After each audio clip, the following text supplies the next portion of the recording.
Ya Arhamar Rahimin, irhamna.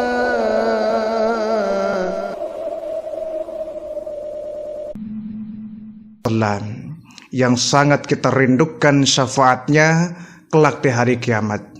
Mudah-mudahan beliau akan menjadi pembela kita pada hari kiamat. Sebab itu banyaklah kita mengucapkan sholawat untuk beliau. Dengan sholawat maka rasa cinta kita akan Allah sampaikan kepada baginda Rasulullah Sallallahu Alaihi Wasallam. Baik para pecinta ilmu, saudaraku yang beriman, kita akan kembali mengupas kitab Nasha'ihul Ibad. Kali ini kita akan membahas satu ucapan dari seorang ulama besar, Hasan Al-Basri rahimahumullah. Beliau merupakan ulama tokoh dari generasi tabi'in. Beliau mengucapkan satu patah kata yang sangat patut kita jadikan sebagai buah nasihat. Man la adaba la ilma lahu, wa man la sabara lahu la dina lahu, wa man la wara'a lahu la zulfa lahu. Yang kalau kita terjemahkan, man la adaba la ilma lahu, siapa yang tidak memiliki adab baik terhadap Allah maupun sesama makhluk, la ilma lahu berarti ia tidak berilmu. Wa man la sabara lahu la dina lahu, siapa yang tidak bisa berbuat sabar berarti agamanya kurang bagus.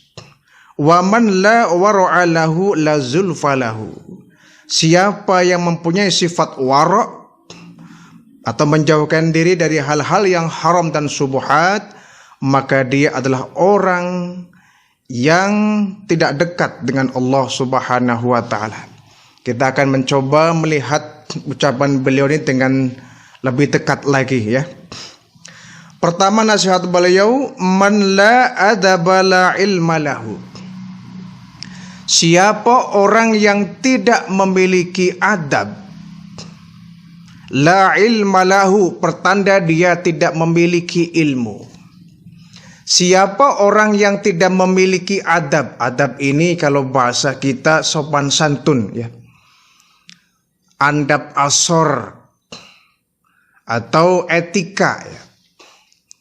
Siapa orang yang tidak memiliki etika, tidak memiliki andap asor, tidak memiliki sopan santun, maka pertanda dia tidak memiliki ilmu. Baik itu sopan santun kepada Allah maupun sopan santun terhadap sesama manusia.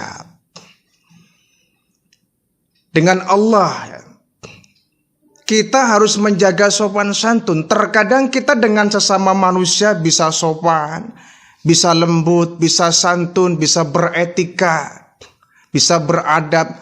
Tapi terkadang dengan Allah kita sering sekali menanggalkan adab itu. Kita sangat sering tidak memiliki adab dengan Allah. Kita sering sekali nggak sopan dengan Allah. Kita sering nggak beretika dengan Allah Subhanahu wa taala. Padahal Allah itu kan Tuhan seluruh alam ya, Malikin Nas, raja untuk seluruh manusia. Kita kadang-kadang ya, tradisi Nusantara kita, kalau di keluarga keraton itu kan gak sembarangan ya. Kalau ada orang yang ingin menghadap sang raja, sultan ya, itu kan ketika dia masuk ke dalam ruangan keraton, itu kan gak sembarangan. Gak asal kita jalan biasa kan, dengan tegap berdiri, tidak. Ada etikanya ketika menghadap sang raja ini. Harus bersimpuh ya, simpuh sambil jalan, ngesot ya. Nggak boleh kita datang dari luar masuk dalam keraton menghadap sang raja dengan berdiri tegak berjalan seperti tentara misalkan, jalan biasa. dianggap nggak sopan santun, nggak punya etika, nggak beradab. Jadi harus dengan bersimpu sambil jalan. Ya. Ini yang disebut dengan feodal, ya. Tapi inilah etika.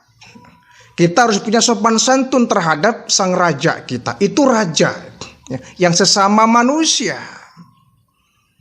Lalu bagaimana dengan Allah? Malikin nas, raja dari seluruh manusia. Kenapa kemudian kita nggak beretika dengan Allah? Satu contoh, ya. Contoh kecil yang sering kita temui dalam kehidupan sehari-hari. Kita terkadang mau berangkat kerja, mau berangkat dinas, masuk kantor. Itu kan pakaian kita dibuat sedemikian rupa rapinya. Kenapa?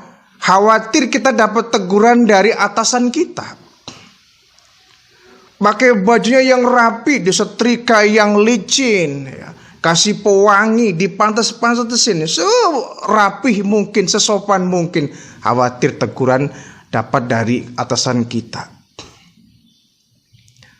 Ketika kondangan kita coba, ya.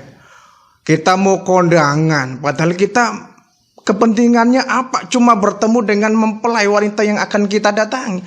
Bajunya kita cocok-cocokin secocok mungkin, ya. Dikasih pewangi, ya, yang rapi.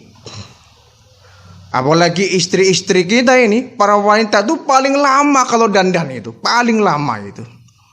Mau kondangan, paling-paling kondangannya hanya 15 menit. Dandannya kadang-kadang sampai, ya, 1 jam lebih itu. Padahal mau ketemu dengan orang yang mungkin lupa selanjutnya, ya. Kita mau berangkat ke kantor sedemikian rapi bajunya, mau kondangan sedemikian rapi bajunya. Coba ketika kita mau sholat, datang ke masjid, kita terkadang pakai bajunya asal. Ini kita gak beretika dengan Allah. Mestinya dengan Allah lebih rapi, lebih sopan, lebih beretika dalam berbaju, dalam berpakaian. Ini makna dari firman Allah, ya, bahwa khudhu zinatakum inda kulli masjid. Pakailah pakaian yang paling bagus, yang paling indah yang kau punya saat masuk masjid. Ya. Cari pakaian yang paling bagus, yang kira-kira pantas untuk kau menghadap Allah. Karena mungkin kita ketika ke masjid enggak merasa berjumpa dengan Allah. Kita terkadang kurang memperhatikan akan pakaian kita ketika mau pergi ke masjid. Istrinya nanya, "Pak, mau ya pakai baju yang rapi mau ke masjid?" Apa katanya? "Ngapain rapi-rapi kok, masjid doang kok. Mau sholat doang kok, ngapain rapi-rapi amat?" Nah ini, kayak mau ketemu siapa saja. Ya mau ketemu Allah. Dia nggak sadar bahwa dia masuk ke masjid, kita sedang bertamu. Karena masjid itu kan baitullah, rumahnya Allah. Jadi kalau kita datang ke masjid, kita tamunya Allah. Kita akan menghadap kepada Allah. Kenapa kemudian baju kita nggak kita perhatikan? Kadang-kadang nggak disetrika dulu. Kadang-kadang, ya, kancingnya copot satu misalkan. Kadang-kadang bajunya belum dicuci, masih baju yang kemarin-kemarin. Kita berjumpa dengan manusia saja sedemikian rupa. Bagaimana kalau kemudian berjumpa dengan Allah? Inilah yang kita sebut dengan kita kurang beretika dengan Allah. Khudhu zinatakum inda kulli masjid, kata Allah. Pakailah pakaian yang bagus saat kau masuk ke masjid. Kenapa? Kita akan berjumpa dengan sang raja dari manusia. Ya walaupun ya. Walaupun kita pakai baju sederhana, nggak rapi pun, kalau memang tertutup auratnya, ya memang tetap sah, ya, tetap sah. Kita pakai baju, ya, nggak rapi, ya, tetap sah. Dari segi kesahan tetap sah. Cuma kita kurang beretika kepada Allah Subhanahu Wa Taala. Ya, kalau kita lihat aurat laki-laki kan ketika dia sholat itu yang areal yang wajib tertutupi itu kan dari pusar sampai lutut, ya. Ya walaupun terjadi beberapa pendapat dari kalangan ulama ya. Cuma yang kita praktekkan selama ini kan aurat laki-laki memang dari pusar sampai lutut yang harus ditutupi. Artinya kalau kita sholat ya menggunakan kain sarung umpama ya, pusar tertutupi, atasnya nggak pakai baju apa-apa, telanjang dada, sah sebetulnya. Asalkan dari pusar sampai ke lutut tertutupi. Cuma kita kembali, masa iya kita mau ketemu orang ya yang kadang-kadang kita nggak kenal saja harus yang rapi, berjumpa dengan orang kita harus yang rapi, masa ketemu Allah kita compang-camping? Ini yang disebut dengan kita nggak beretika. La ilma lahu, kita sama dengan orang yang nggak berilmu. Kalau kita memiliki ilmu, kita harus memiliki sopan santun terutama kita kepada Allah Subhanahu wa taala. Ya, kita sering gak adil dengan Allah, padahal Allah lah yang menghidupkan kita. Allah yang memberikan kehidupan kepada kita. Allah yang memberikan rizki kepada kita. Allah yang menjadikan kita ada. Allah yang memberikan keberkahan, keselamatan. Kenapa kepada Allah kemudian kita nggak adil? Contoh lagi ya. Kita kalau sedang tidur, entah tidur siang, entah tidur malam ya. Sedang tidur tiba-tiba handphone kita berdering, ada yang nelpon. Yakin pasti langsung bangun, langsung diangkat itu telepon. Sedang tidur, sekantuk-kantuk apapun, ketika tidur mendengar suara telepon, handphone kita berdering, langsung kita bangun, langsung kita angkat, kita bicara. Kalau yang nelpon atasan kita, bos kita, disuruh menghadap dia, baru tidur 1 menit pun langsung bangun, langsung bergegas pakai baju, berangkat kita menghadap yang nelpon kita, sang atasan kita. Segitunya kita ini. Tapi terkadang kita ini handphone berbunyi bangun, tapi ketika azan subuh kita, apal kurang kenceng tuh suara speaker masjid. Saya kira lebih kenceng daripada suara deringan telepon kita, handphone kita. Kenceng suara masjid itu kalau subuh. As-salatu khairum minan naum. Hayya 'alas shalah, hayya 'alas shalah. Apakah kemudian kita langsung bergegas bangun dari tidur kita, langsung menghadap Allah? Nampaknya jarang. Berapa banyak saudara-saudara kita yang mohon maaf ya, mereka jangankan yang jauh dari masjid, yang rumahnya dekat masjid, kadang-kadang azan ya azan, dia tidur mah ongkoh tidur. Kenapa kita kemudian dengan Allah kok nggak adil? Bos kita nelpon, kita sedang tidur langsung bangun menghadap kalau yang dipanggil. Tapi kalau yang memanggil Allah, yang menelpon Allah lewat suara azan, kenapa nggak kemudian kita bangun? Subuh kadang-kadang, makanya kalau subuh ini ya alhamdulillah masjid kita ini lebih banyak karpetnya daripada jamaahnya ini. Kadang-kadang yang ngimami mertuanya, yang adzan mantunya, yang qomat cucunya. Karpet mah sampai ke belakang, cuma hanya 5 orang, 6 orang. Yang lainnya apa? Bilangnya apa? Nggak dengar suara adzan lah, adzannya kurang kenceng lah, masih kantuk lah, nggak kedengeran suara adzan lah, speakernya nggak kedengeran sampai di rumah lah. Berbagai macam alasan kita. Kita nggak beretika dengan Allah Subhanahu wa taala. Istri-istri kita coba kalau ke kamar mandi lama ya. Lama kadang-kadang perempuan itu kalau mandi sampai berjam-jam. Mandinya sampai 2 jam, begitu selesai mandi wudu, sholat hanya 5 menit, Masya Allah. Hanya 5 menit. Kamar mandinya sampai 2 jam, 3 jam, begitu sholat 5 menit. Apa kita nggak malu kepada Allah Subhanahu wa ta'ala? Nggak adil kita, nggak beretika dengan Allah.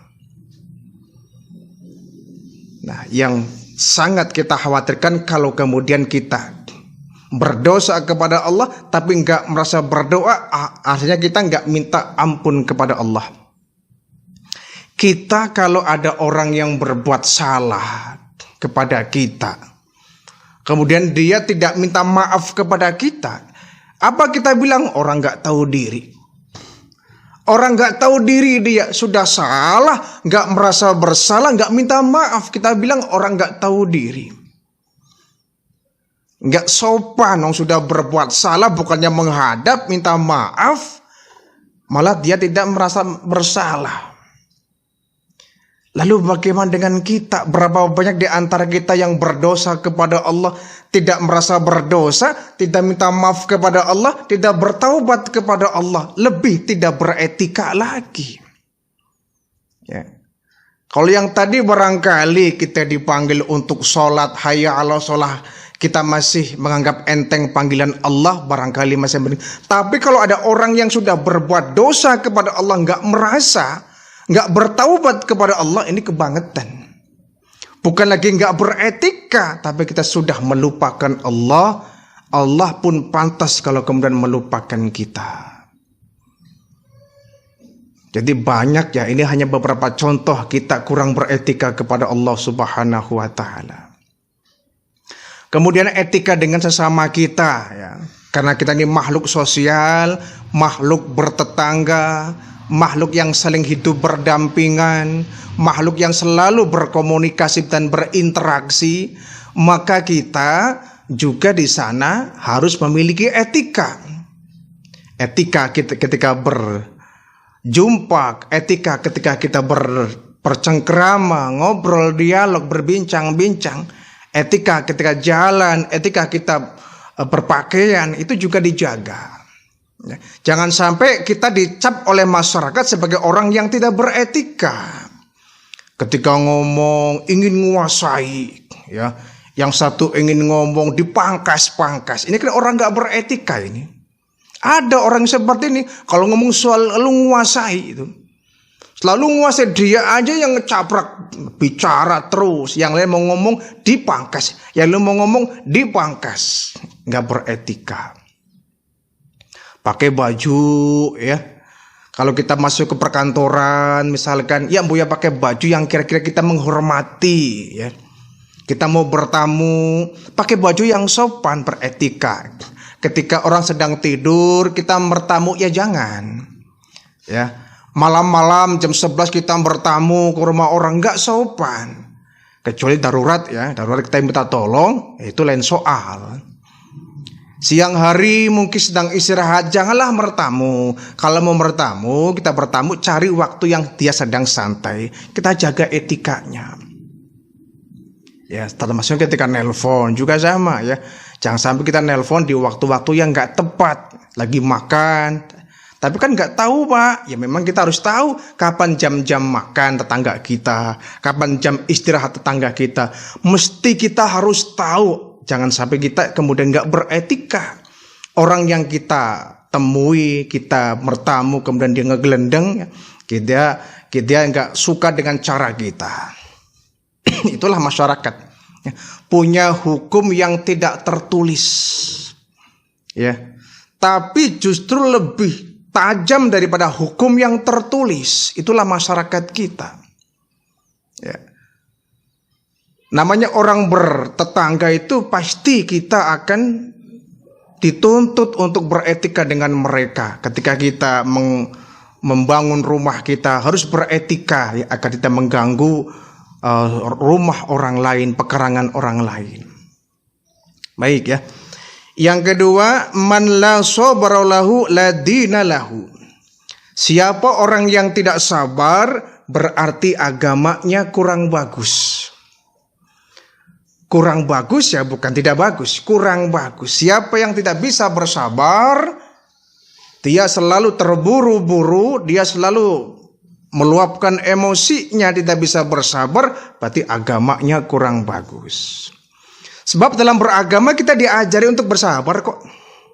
Ketika berpuasa, menahan lapar, haus, sabarlah kita. Ketika kita dengan sujud, ya, melaksanakan sholat, sabarlah kita. Ketika kita melaksanakan ibadah haji di padang Arafah begitu panas, sabarlah kita. Jadi ibadah-ibadah yang kita kerjakan banyak yang kemudian mengajarkan kita untuk bersabar. Membaca Al-Quran, bersabar kepada Allah, ya. Melaksanakan tahajud tengah malam, bersabar. Jadi sabar ini ajaran yang kita dapat dari ibadah-ibadah kita. Nah, kalau kemudian orang dalam praktiknya tidak bisa bersabar, artinya ajaran sabar yang ia dapatkan dari ibadahnya kurang. Orang yang ibadahnya bagus, ibadahnya mantap, ibadahnya maksimal, terutama salat 5 waktu, dia diajarkan untuk bersabar. Orang yang ahli puasa, ya, bukan hanya di Ramadannya, dia rajin berpuasa Senin Kemisnya, puasa Daudnya, apalagi ya, puasa-puasa yang lain, tetapi dia tidak bersabar, tidak memiliki sifat kesabaran, berarti puasanya kurang bagus. Bukannya tidak bagus, kurang bagus. Kenapa? Esensi puasa adalah menahan dan mengendalikan hawa nafsu, yang kemudian kita dituntut untuk bersabar di sana. Ada 3 ya. Yang pertama, sabar ketika menghadapi perintah Allah, ya. Yang kedua, bersabar ketika kita ingin menjauhi maksiat. Dan yang ketiga, bersabar ketika menemui musibah. Bersabar ketika kita melaksanakan perintah Allah tadi, ya. Kita sholat, kita puasa, kita zakat, kita jihad, kita baca Al-Quran, haji, umrah, dan ibadah yang lainnya. Sabarlah kita. Itu ujian dari Allah. Yang kedua, bersabar ketika kita berada di saat-saat kita ingin hijrah, ya. Kita awalnya suka maksiatnya, kita hijrah, kita niat ingin bertobat kepada Allah. Disitulah kita membutuhkan kesabaran. Tadinya misalkan kita suka main judi, ya. Kita bertobat kepada Allah, diajak oleh temannya, yuk main yuk. Tidaklah, aku taubat kepada Allah. Allah, tobat-tobat apa, kata temannya. Sudahlah, kemarin juga kamu, ya, yang menang kok. Sabar-sabar apa? Nah, ini gini nih. Yang seperti kita butuh kesabaran. Kalau tidak, kita akan tergelincir kembali. Kita awalnya suka mabok, suka minum minuman keras, ya, hobi minum minuman keras. Kemudian kita bertobat kepada Allah, ingin meninggalkan minuman keras ini. Diajak oleh temannya, halo boy, misalkan, ya, ayo kita yuk pesta di sana, mumpung ada uang nih. Enggak, saya sudah berjanji kepada diri sendiri ingin meninggalkan minuman keras. Aku bertobat kepada Allah, enggak lagi-lagi aku berkecimpung dalam minuman keras, kata kita. Temannya ngeledek, alah, so alim kamu, sok jual mahal. Hari kemarin di mana kamu tuh? Kamu yang ngebayarin, kamu yang tereng. Ngapain? Ini menghadapi rayuan seperti ini kita harus bersabar. Sabar ketika hijrah. Ada seorang wanita misalkan, ya, awalnya dia nggak pakai jilbab, nggak pakai kerudung, nggak pakai hijab, ya. Kemudian dia berniat, mulai hari ini saya akan berhijab. Itu jangan dikira nggak perlu tantangan itu. Seorang wanita yang awalnya nggak berhijab, nggak berkerudung, nggak berjilbab, kemudian dia menutup auratnya dengan berjilbab, dengan berhijab. Itu yang nyinyir banyak, yang nyinggung banyak, yang nyelak banyak. Kalau nggak sabar, udah kembali kita ke bentuk semula. Allah, gaya pakai kudung-kudungan, sok alim, sok suci kamu. Allah, buat apa? Nah, ini menghadapi cercaan seperti ini, bersabar kita. Membutuhkan kesabaran yang harus kuat. Kalau nggak sabar, kalau kemudian kita baper, bawa perasaan, dihujat oleh orang banyak, malu-malu, kembali kita dengan yang semula. Sudah bagus-bagus hijrah, ya, sudah pakai kerudung, sudah pakai hijab, nutup aurat, karena dia mungkin tuntutan pekerjaan, ya, tuntutan dari bisnis, tuntutan dari profesi, apalagi dihantam dengan, ya, nyinyiran orang lain, singgungan orang lain, dia nggak tahan, dia kembali membuka jilbabnya. Na'udzubillah min dzalik. Jadi bersabar ketika kita akan hijrah, ya, meninggalkan maksiat. Yang ketiga, bersabar ketika menghadapi musibah. Musibah apapun yang kita temui, hendaklah kita harus menghadapinya dengan penuh kesabaran. Ya, apalagi seorang muslim, seorang mukmin, ketika dia menghadapi ujian, cobaan, itu merupakan tantangan untuk menguji iman kita. Musibah yang terjadi dalam diri kita merupakan ujian yang harus kita hadapi dengan kesabaran. Jadi agama Islam ini agama yang sangat mengajarkan kita untuk berbuat sabar. Maka kalau ada orang yang tidak bisa memelihara kesabarannya, ya, maka dia dianggap tidak kurang bagus agamanya, ya. La dinalahu, agamanya kurang bagus. Yang ketiga, man la wara'a lahu la zulfa lahu. Siapa yang tidak mempunyai sifat waro', maka dialah orang yang tidak dekat dengan Allah, ya. Waro' ini sifat yang kehati-hatian. Sifat kehati-hatian agar jangan sampai terjebak kepada perbuatan yang haram maupun perbuatan yang subuhat. Di subuhat ini perbuatan yang remeng-remeng, ya, antara halal haramnya nggak jelas. Nah, yang subuhat ini harus kita tinggalkan. Walaupun separuh halal separuh haram, tapi kalau subuhat ini barang yang hukumnya kurang jelas. Yang seperti ini kita lebih baik tinggalkan. Jadi keraguan-keraguan dalam agama mending kita tinggalkan. Jangan ragu, kita harus mantap optimis ketika menghadapi suatu perkara. Nah, waro ini sikap hati-hati. Ya. Kita ini oleh agama diajarkan untuk berhati-hati dalam berbuat, bertindak dan berucap. Jangan sampai tindakan kita, ucapan kita, perkataan kita itu menyinggung perasaan orang lain. Berhati-hati kita. Ya. Kalau tidak berhati-hati, kita akan cenderung akan berbuat kepada perbuatan yang haram. Di waro ini adalah perbuatan di mana kita harus selektif ketika berbuat. Jangan sampai ada ucapan kita yang membuat masalah, perbuatan kita yang mengandung masalah, ya. Apa yang kita pakai mengandung masalah, apa yang kita makan mengandung masalah. Jadi semuanya harus steril, tidak ada yang mengandung haram-haram. Termasuknya ketika kita menikmati rezeki kita, kita harus subuhat. Harus berhati-hati nih, yang kita makan halal apa haram ini, ya. Maka karena itu kita memperbanyak sedekah. Dengan bersedekah kita berharap agar Allah kemudian